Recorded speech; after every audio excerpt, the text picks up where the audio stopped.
त्यसै गरिकन long term memory काम गर्ने तरिका त्यही हो। जबसम्म चाहिँदैन तबसम्म बसिरहेको छ, चाहिँदाखेरि हजुरको डिस्ट्रिब्युटर मोडलले के चाहिन्छ भन्ने कुरा खोजेर बाहिर निकाल्ने काम गर्छ। अनि त्यो आउँछ लङ टर्म मेमोरीमा अनि हिसाबले। सो फर्स्टमा what is long term memory भन्दाखेरि लङ टर्म मेमोरी चाहिँ स्टोरेज है। जेनरली भन्दाखेरि हजुरको हिप्पोक्याम्पस नाम सुन्दै होला थाहा होला नि त कुनै हुन्छ। स्टोरेज चाहिँ फेरि साइज चाहिँ जस्तो हुँदा साइज चाहिँ सीवर्ड्स जस्तो हुन्छ, साइज या सिमिलर टु सीवर्ड्स। सो अनि कहिलेसम्म राख्छ भन्ने कुरा अझै यहाँ पनि हेर्न सक्नुहुन्छ। स्टोर्स मेमोरी इन्डेफिनेटली कहिलेसम्म चाहिन्छ भन्ने कुरो थाहा छैन। सो जेनरली हजुर के भन्न सक्नुहुन्छ भन्दाखेरि डेभलपमेन्ट साइकोलोजीमा यसो रेफरेन्स लिएर भन्नु पर्दाखेरि from conception you start learning ब्रेनमा राख्न थाल्नुहुन्छ and it ends when you die. जब ब्रेनले रहँदैन त वेन यु स्टोर के त्यतिसम्म रहन्छ। सो एभ्रिथिङ हजुर सम्झिने सक्ने नसक्ने सबै कुरा चाहिँ यहाँ स्टोर भएर बसेको छ है। सो नेक्स्ट वान इज यसले हामीले लङ टर्म मेमोरीले गर्ने के हो त, अब हिजो एउटा कुरा सिक्यो आज बिर्स्यो त्यसले त गर्दैन नि होइन।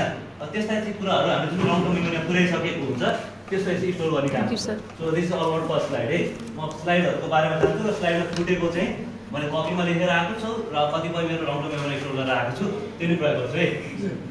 Okay so next one. So टल्किङको मोडल 1972 र 1985 मा टल्किङ त्यो टल्किङ इन्डियन टल्किङले दिनुभएको मोडल अनुसारले there are 3 types of long term memory. फर्स्टमा एब्सोल्युट मेमोरी। अब हजुरहरूलाई आफ्नो टल्किङको बर्थ रेट त याद होला नि होइन कतिपयलाई होइन। हजुर हस्बेन्डको याद होला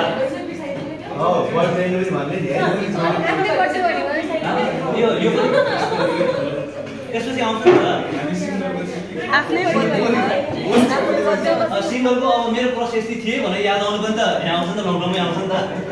सो एब्सोल्युट मेमोरी अलले टक्स अबाउट एउटा इभेन्ट जुन चाहिँ हामीले रेगुलर रूपमा युज गरेर राख्नु पर्दैन, जब चाहिन्छ या एक्ज्याक्ट टाइम या डेट आउँछ त्यो टाइम या डेट आउँदाखेरि मात्रै जब हामीलाई याद आउँछ त्यस्ता कुराहरू चाहिँ हाम्रो एब्सोल्युट मेमोरीमा याद बसिरहेको हुन्छ। जस्तै हामीले यसलाई कसरी पनि जोड्न सक्छौँ भन्दाखेरि अब कुनै रोगको बारेमा डिमेन्सिया भनेर लियो भने एउटा स्टेटस सपोज घरमा खाना बनाउँदाखेरि डिमेन्सिया यो भनेर त आउँदैन नि दिमागमा, आउँछ त आउँदैन नि त। अब क्लासमा सरले सोध्नुभयो होला यो बिर्सिराख्ने रोग याद छ, पुरानो कुरा बिर्सिने रोग भन्ने के याद छ भनेर भन्नु भने ठ्याक्क दिमागमा आउँछ डिमेन्सिया थियो नि है। So this type of memory goes into absolute memory है। कुनै पनि टाइम या कन्टेक्स्ट बाउन्ड भएन भने यो एब्सोल्युट मेमोरी होइन है। Next one is semantic memory. पेनसम्म चाहिँ लेख्न थाल्यो होइन। अब लेख्न थाल्दाखेरि हामीले अब 2 + 2 = कति छ भनेर देखायो भने कति लेख्नु हुँदैन, 4 लेख्नु चाहिँ 5 लेख्नु हुँदैन नि होइन। अब त्यसको लजिक छ भन्छ, लजिक छ तर याद छ, लजिकै चाहिन्छ भन्ने छैन है यसमा। सुन यो सिमेन्टिक मेमोरीमा you know it's all about general facts. यो कुरा कुनै बेलामाहरूले याद गर्नुभएको होला, कुनै बेलामा सम्झिनु भएको कुरा होला। जस्तै भन्छ क्यापिटल नेपाल भनेर काठमाडौँ आउनु या हाइड्रोजन H2O भनेको पानी हो भनेर याद गर्नु चाहिँ सबै हाम्रो सिमेन्टिक मेमोरीमा आउँछ है। अब आउँछ हाम्रो सबैले दुःख दिने मेमोरी हो चाहिँ प्रोसिजर मेमोरी। अब साइकल चलाउन सिक्नुभयो सानोमा, पछि गएर 2-4 वर्ष साइकल चलाएन मैले बिर्सेँ भन्नुहुन्छ त।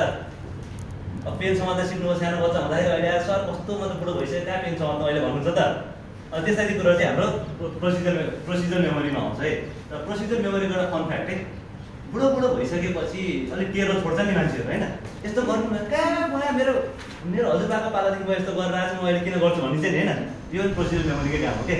प्रोसिजर मेमोरीले चाहिँ जहिलेसुकै नयाँ चेन्ज आउनलाई चाहिँ रोक्न खोज्छ।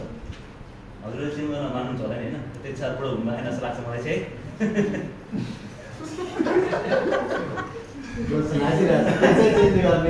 उहाँलाई अब त्यही सो नेक्स्ट वान। अब यसमा चाहिँ म अलिकति एपिसोडिक मेमोरी र सिमेन्टिक मेमोरी भन्दै यसमा अर्को कुरो पनि जोड्दै जान्छु। जुन चाहिँ एउटा अटोबायोग्राफिकल मेमोरी भन्ने छ त्यो चाहिँ अलिक रमाइलो हुन्छ होला सायद हजुरहरूलाई। सो एब्सोल्युट मेमोरी जेनरली हजुरको पर्सनल एक्सपिरियन्स। कुनै जमानामा एउटा बर्थडे पार्टीमा एउटा यत्रो दानी बालेको हाम्रो बाबाजी भेटिनु भएको थियो होला, उहाँले मुस्को मुस्कान दिनु डर लाग्यो होइन। त्यो याद आउँदा हरेकचोटि बर्थडेमा आउँदा त्यो बाबाजी प्रशान्ति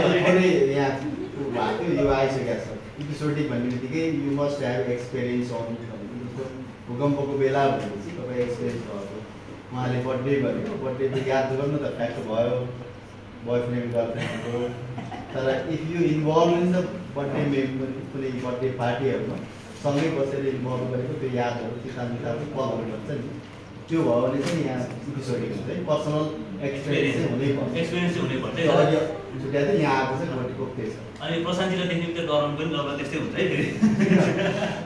अनि त्यसमा अझै हुन्छ टाइम एन्ड कन्टेक्स्ट बाउन्ड। जस्तै यो भनेको हाम्रो यो अब मेरो पर्सनल एक्सपिरियन्सबाट भन्छु, यो चाहिँ मेरो एपिसोडिक मेमोरीबाट लिएर छु अलिकति। अब उनीसँग झगडा पर्दाखेरि अनि यति सालको यति गते यो भनेपछि चाहिँ भनेर ठ्याक्क जोड दिनुहुन्छ कि त्यो चाहिँ टाइम एन्ड कन्टेक्स्ट बाउन्डै हुनु पऱ्यो नि त होइन। त्यो भएर हाम्रो यो एपिसोडिक मेमोरीमा हुन्छ है।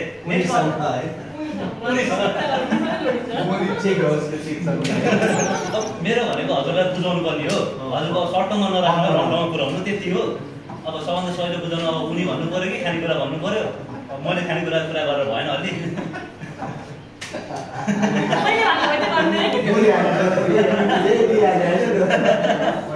सो नेक्स्ट अब यहाँ अटोनोमिक मेमोरी छ। अटोनोमिक मेमोरी भन्ने छ है, यो भनेको के होला जस्तो लाग्छ होला होइन। अब यो चाहिँ कसरी जोडौँ भन्दाखेरि हजुरले अब 90 मा हुँदाखेरि वर्ल्ड वारको बारेमा पढ्नु भएको थियो होला होइन। पढेको त याद छ नि टाइम होइन, पढेको याद छ, इभेन्ट्सहरू याद छ। त्यसमा हजुरको पर्सनल एक्सपिरियन्स छ त छैन नि। यस्तो खालको अटोमेटिक भयो भने हजुरलाई पर्सनल एक्सपिरियन्सहरू चाहिन्छ भन्ने कम्पलसरी छैन है। जस्ट यु नो इट, किनकि हजुर कुनै बेलामा पढ्नु भएको थियो या केही इभेन्ट थियो, त्यो इभेन्ट याद गर्नुभयो एउटा फ्याक्टको रूपमा। अनि अब त्यसलाई पनि के 9 क्लासमा पढ्दाखेरि हामीले सरले यसो यसो गराएको थियो याद त्यो कुरा चाहिँ लिङ गर्नु एक्सपिरियन्स त भयो नि है। अब यसमा अब पहिला सिमेन्टिक सब मात्रै नै अटोबायोग्राफी गर्छौँ है त। अब सिमेन्टिकमा जेनरल फ्याक्ट्स र कन्सेप्ट अहिले आइसक्यो, सिम्पल मिनिङफुल हुनु पर्यो भन्ने। जस्तै अब घाममा हिँड्दाखेरि यसो टाउको खोले भन्नुहुन्छ, हात राख्नु त्यो सिम्पल जस्तो राख्नु होइन। अब त्यो धेरै नजाउँ। अनि नोएटिक भनेको यसमा चाहिँ हजुरको पर्सनल एक्सपिरियन्स चाहिन्छ है।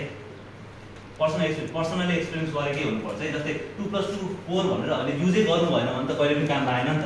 युज चाहिँ गरेको हुनु पऱ्यो। पर्सनली मैले त्यहाँ काहीँ गएर 2 + 2 5 भन्दाखेरि कसरी बिल हानेको होला, ए हेर्दै त्यो माथि नआउँदो रहेछ भनेको पनि होला नि त त्यो बेलामा होइन। त्यस्तो बेलाहरू त्यस्तो एक्सपिरियन्सहरू जोडेर आउँदाखेरि नोएटिक मेमोरी भन्छ है। कन्सियसनेस है। मैले हेरेको नेक्स्ट स्लाइड हेरेको छैन, मैले जेनरली आफ्नो लङ टर्मबाट दिइरहेको छु। सो यसमा अर्को कुरो जोड्न खोजेको मैले चाहिँ हाम्रो अटोबायोग्राफीको जस्तै हजुरको एउटा सिरिज अफ इभेन्ट पास्टमा कुनै याद छ होइन, पर्सनली एक्सपिरियन्स पनि भएको छ, टाइम एन्ड डेट स्ट्याम्प छ, तर त्यो चाहिँ एउटा सधैँ आइराख्दैन। Just like some kind of trauma कुरा गर्नु है। सो ट्रमा आउँदाखेरि हजुरले कुनै पनि बेलामा एउटा जमानामा त्यही अहिले भने नि प्रशान्तजी मेरो सानो हुँदाखेरि बर्थडेमा आउनुभयो, मलाई देखेर डर लाग्यो। अहिले आएर मैले बर्थडेमा कोही मान्छे अलि दारी पारेको मान्छे आएर डर लाग्नु थाल्छ है। त्यस्ती मेमोरी सानोमा प्रशान्त दाडी नभयो प्रशान्त मेरो माथि नजोडौँ, उहाँ त इन्लाइटन भएको पहिलेदेखि हुनुहुन्छ थाहा छैन। अब त्यस्तै गरिकन अब मलाई सानोमा कुनै एउटा फोबिया आयो, फोबियाले मलाई अहिलेसम्म डर लाग्छ। अनि I might know the reason के एक्ज्याक्टली, तर त्यो ठ्याक्क यो बर्थडेको बेलामा मात्रै आउँछ। तब कि रेगुलर मैले बाहिर पर्सनतिर देख्दा डर लाग्दैन। त्यस्तो खाले कुराहरू त अब हाम्रो पर्सनल एक्सपिरियन्समा जोडियो। अब त्यो यसो हेर्दाखेरि एपिसोडिक जस्तो पनि देखिन्छ, सिमेन्टिक जस्तो पनि देखिन्छ। त्यस्तोलाई चाहिँ हामीले अटोबायोग्राफीको मेमोरीमा राख्छौँ, अटोबायोग्राफीको कन्सियसनेसमा राख्छौँ है। यो चाहिँ हाम्रो बनाउँदाखेरि त्यतिसम्म म ज्ञान पाइसकेको थिएन, पछि आएको। सो यतिसम्म बुझ्नुभयो?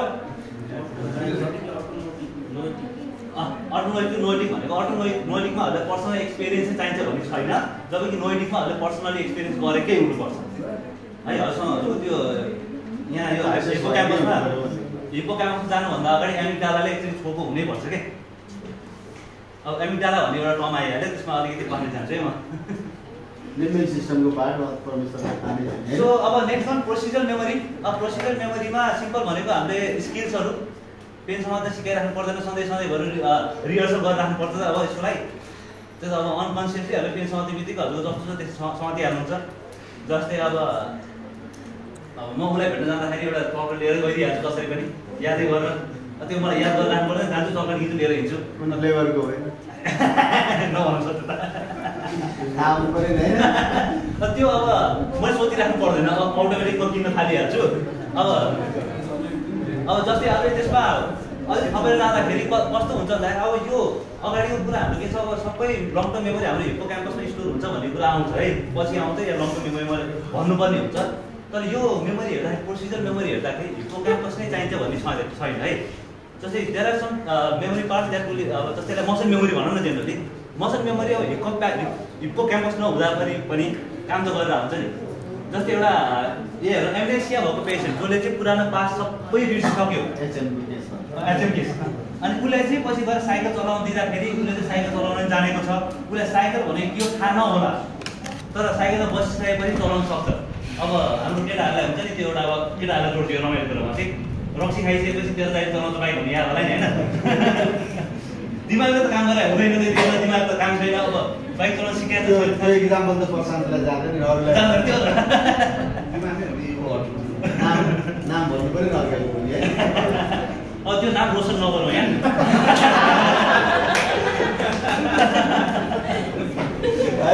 त्यो नाम रोशन नगरेको राम्रो होइन रोशन गऱ्यो भने किरण आउँदा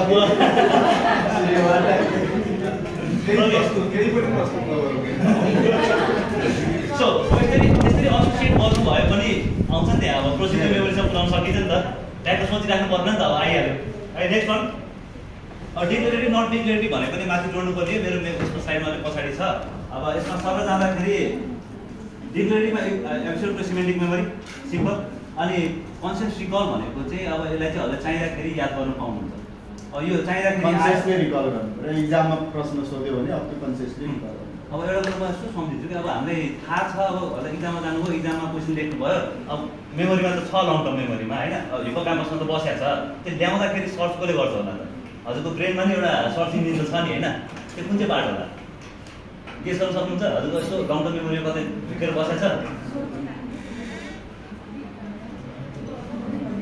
प्रिफ्रन्टल कर्टेक्स भन्ने एउटा कता कता पार्ट हुन्छ नि होइन जसको भाग्य ठुलो हुन्छ उसको निदा ठुलो हुन्छ भन्छ नि उसको सर्च इन्जिन एकदम चढा छ गुगल भन्दा नि भन्ने बुझ्नु न so the search engine of brain is called prefrontal cortex भन्छ यसलाई बेसिकली यसले चाहिँ हजुरको क्लुजहरू दिएपछि है अब यसले हामीले क्लुज दिइसकेपछि यो मेमोरी कुन चाहिँ मेमोरीबाट कसरी ल्याउने जस्तै अब हजुरले कुनै पनि काम गर्न जाँदाखेरि सोच्नु पर्दैन अगाडि एकचोटि अब कुरा पजल सल्भ गर्न लाउनु भयो भने पजल सल्भ गर्दाखेरि यो पिस यहाँ कसरी जान्छ त्यो पिस कहाँ कसरी जान्छ भनेर सोध्नु पर्दा खोज्नु पर्दाखेरि त्यो खोज्ने काम चाहिँ हाम्रो प्रिफ्रन्टल कर्टेक्सले गर्छ है सो नन डिक्लेरेटिभमा गएपछि नन डिक्लेरेटिभमा प्रोसिजर प्राइमिङ यो प्राइमिङको बारेमा भनेको छैन एन्ड कन्डिसनिङ प्राइमिङ भन्दा अगाडि यसो कन्डिसनिङको बारेमा भन्छुहरूलाई प्रोसिजर त थाहा छ है याद भएन भर्खर भनेको कि बिर्सिनु भयो प्रोसिजर कसरी गर्ने भने स्टेप बाई स्टेप है सो अब यसमा जाँदाखेरि मेनु खानेको कुरा आएको थियो खान मन कन्डिसनिङ भनेको अब एमिगडालाको काम आइहाल्यो जेनरली अब यसलाई मैले एमिगडाला भनेको एएमवाइसी डिआर एमिगडाला नि भन्छ जस्तो लाग्छ मलाई यसलाई यसमा चाहिँ अब कन्डिसनिङ भनेको अब यो गर्दाखेरि यो हुन्छ भनेर जब हामीले एउटा मिनिङ जोड्न थाल्छौँ एउटा कन्डिसन जोड्न थाल्छौँ त्यसलाई हामीले कन्डिसनिङ गर्नुपर्छ है जस्तै यसलाई हामीले अब लङ टर्म मेमोरी इम्प्रुभ गर्नलाई पनि प्रयोग गर्न सक्छौँ जस्तै मैले ब्याचेसमा लगभग सबै कुरा याद गर्नको लागि हरेक साथीको बानी बेहोरालाई एउटा रोगसँग जोड्दै थिएँ कि त्यो हुँदाखेरि लङ टर्ममा गएर मलाई याद हुन थाल्यो राम्रोसँग इक्जाममा गयो अनि एउटा स्किजोफ्रेनिया आयो भने यो मान्छे त्यही स्किजोफ्रेनिया भन्यो त्यसको बानी भएर डाइरेक्ट लेख्थ्यो अब उसलाई होला नहोला होइन एसोसिएसन गर्नु पाइयो है अनि त्यसपछि हाम्रो एउटा आयो प्राइमिङ पनि यहाँ छ अब डिक्लेरेटिभ मेमोरी भनेको अब फ्याक्ट्स इभेन्ट्स भयो अब हाम्रो अब अघि भर्खर मैले एकजनालाई भनेको थिएँ नि होइन मैले पछाडि कुनै बेलामा गएर मेरो उनीलाई एउटा गिफ्ट दिएको थिएँ मानौ होइन मानौ एउटा पहेँलो कलरको कुर्ता गिफ्ट दिएको थिएँ अहिले आएर सम्झिँदाखेरि त्यो कुर्ता अब निलो कलरको भइसकेको छ कि मैले सम्झिँदाखेरि चाहिँ हो त्यो भएर पनि हुनसक्छ है मैले पछिको समयमा अरू कसैलाई पनि गिफ्ट दिएको छु भने पनि त्यसले चाहिँ एसोसिएट गर्दाखेरि तल पछाडिकै फर्स्ट मेमोरीमा एसोसिएट पनि गर्छ है यसलाई भने चाहिँ पाइनु ठ्याक्कै जोड्नु पर्छ रोशनले रोशन गराइदिनु भयो धन्यवाद है मलाई अलिअलि अप्ठ्यारो परिरहेको थियो सो यति भयो अनि यसमा कन्सियस अब यो भइसकेको कतिवटा अनकन्सियस लर्निङ यसमा हामीले बेला बेलामा याद गरेर राख्नु पर्दैन नेचुरली आउँछ गाडी सिकिसकेपछि कहिले काहीँ कहाँ आउँछ के आउँछ सर्भ गरिहाल्छ अनि कोही त अब केटाहरू अगरबत्ती बाल्दै पनि गाडी चलाउँछ होइन गीत सुन्दै पनि बाइक अगरबत्ती दिनको सुरुवात धुप्से गर्नु पर्यो नि त फरक फरक कुराहरू त्यो जुन अब नेक्स्ट बाटोमा हिँडिरहेको छ भने खाल्टो छ कि के छ हामीलाई आज पर्दैन सुरुमा सिक्दाखेरि समय लाग्छ यो त अगाडि पनि आइसक्यो होला यसको होइन यो त अगाडि नै आइसक्यो यसमा मैले खासै धेरै दिइराख्नु पर्दैन होला युटिलिटी मोडल र कनेक्सन उनीहरू अहिले सिलेबसमा राख्दैन यति सिम्पल नहोला यसमा सो बायोलोजिकल फर्मेसनहरूको लङ टर्म पोटेन्सिएसन भनेको अब जतिहरूले रिकल गर्नुभयो जति धेरै हामीले एकचोटि पढ्यो अब बेसिकलीहरूले सानोमा हुँदाखेरि एकचोटि पढेर आउँदैन फेरि पढ्नुपर्छ फेरि पढ्दै जानुपर्छ भन्ने कुरा चाहिँ यही हो है अब लङ टर्म पोटेन्सियल भनेको जति हजुरले युज गर्नुभयो मेमोरी त्यति नै स्ट्रङ हुँदै जाने हो यसको यो रौला सबै कुरा यसैमा छ है अनि त्यसपछि हामीले एउटा कुरा मैले अघि भनेको कुरा चाहिँ त्यो चेन्ज आउन नदिनु भनेको हाम्रो एउटा थियो नि होइन। त्यो पनि कस्तो हुन्छ भन्दाखेरि अब मैले एउटा कुनै नयाँ मोडल सिक्दैछु। अब मलाई के याद छ भन्दाखेरि मैले पेनले लेख्छु, बल पेनले मात्र लेखिरहेको छु, पानी परेको छ, एक्कासी मलाई आएर जेल पेन हातमा दिनु भयो, अप्ठ्यारो त हुन्छ नि त होइन। अब बल पेनले लेख्दा अब जेल पेनले लेख्ने पानी पार्नुलाई त्यसलाई फेरि थप्ने त हो, लेख्ने बानी त लेख्ने बानी हो, त्यसमा थप्नु जस्तै हो है। हो जस्तै अब कसरी भन्छ त्यसलाई कन्सोलिडेसन कन्सोलिडेसन भन्न अलि अप्ठ्यारो लाग्यो। कन्सोलिडेसन है, कन्सोलिडेसन भनेको अब आइसकेको हाम्रो स्टोर भएको मेमोरीलाई रिकल गर्नुभयो, त्यसलाई चाहिँ अब स्टेबल रूपमा राख्ने भयो। जस्तै अब एकचोटिहरूले रोगको बारेमा हामीले अब यो साइकोलोजी विद्यार्थीहरू रोगको बारेमा पढ्नुपर्छ, एकचोटि युज गर्नुभयो, यसलाई चेन्ज नगरिकन यसको सिम्टम यो भनेर याद गर्नु चाहिँ यहीमा पर्छ है। फेरि रिकल गर्नुहुन्छ, जस्ताको त्यसरी रिपिट राखिदिनुहुन्छ है। बुझ्नुभयो बुझ्नुभएन? त्यही फेरि हजुर फेरि अब के उनी र उनीमा जानुपर्छ कि हजुर फेरि अब हामी यो साइकोलोजीको विद्यार्थी भइसकन हामीले कतिपय मोडलहरू कतिपय रोगहरूको बारेमा पढ्नुपर्छ है। रोगको बारेमा जति रिकल गर्यो, फेरि रोगको बारेमा यसको सिम्टम यो भनेर पढिसकेपछि त्यसलाई जस्ताको जस्तै इग्नोर गर्ने, जस्ताको जस्तै राख्ने र जति याद गर्यो त्यसलाई चाहिँ चेन्ज नगरेर ल्याउनु कन्सोलिडेसन भन्छ है। त्यो चाहिँ हामीले चेन्ज गरेको छैन, कुनै पनि नयाँ इन्फर्मेसन यसलाई बायस गरेको छैन। स्ट्रङ हामीले सुदृढ गरेर राख्ने भनेको त्यो गर्नको लागि चाहिँ अब रिहर्सल अनि रिकन्सिलिडेसन कन्सोलिडेसन है। भनेको अब यसमा चाहिँ अब पुनर्निर्माण भने जस्तै मेमोरी कहिले काहीँ गयो, मेरो त सकिएन भनेपछि फेरि पढ्न थालेपछि याद हुन्छ। जस्तो 9-10 क्लासको कुनै कुरा हो तपाईँले पढ्न थाल्नु हो भने मजाले आउँछ नि। अब के ग्रिन एरिया भने हिप्पो क्याम्पस भइसकेपछि बसिहाल्छ सबैतिर। अब कर्टेक्स भनेको प्रिफ्रन्टल कर्टेक्स, गुगल इन्जिन जगतगुरु सरले भन्नुभयो जस्तै हाम्रो एसबी जगतको गुरु त्यही हो, सर्च गरेपछि भेटिहाल्छ। सेरिबेलम भनेको यसले चाहिँ जेनरली अब मेमोरीहरूलाई त्यही मेनली एमिगडालाको पार्टतिर पर्छ हो।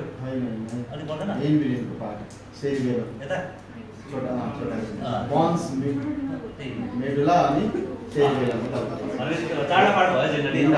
इन्भिरेन्ट भन्छ नि, हिन्दी भिरेन्ट भन्थ्यो, इन्भिरेन्टको पार्ट यसमा एरिकलम। अब यो सेप्टम प्लिजरसँग पनि रिलेटेड हुन्छ, स्पिचसँग हुन्छ, मोटर एक्टिभिटी र फाइन ट्युनिङ हुन्छ नि, जस्तो डान्स गरिरहँदा एकदम फाइन ट्युन गर्छ मान्छेहरूले, त्यो गर्ने काम गर्छ। यो अब ड्यामेज भयो भने मान्छे जेनरली मोटर एक्टिभिटी पुरै नहुँदैन, प्यारालाइज हुँदैन, तर एकदमै तपाईँहरूले मुभीहरूमा देखिरहनु भयो बिस्तारै यसरी हुन्छ कि यसरी गर्नुको भाग। अब यो फर्मेटिङ त अघि पनि आएको थियो सिम्पली गर्दाखेरि यसमा छैन यो छोड्यो समय भयो सिम्पल। समय भनेको त्यही हो, लङ टर्म मेमोरी एकदम कम्प्लेक्स उसको लङ टर्म मेमोरीको बारेमा बुझ्नुभयो हजुरको। अब सायद अडिटरी सेन्सरबाट सर्ट टर्मबाट लङ टर्ममा पुगिसकेको होला। सधैँ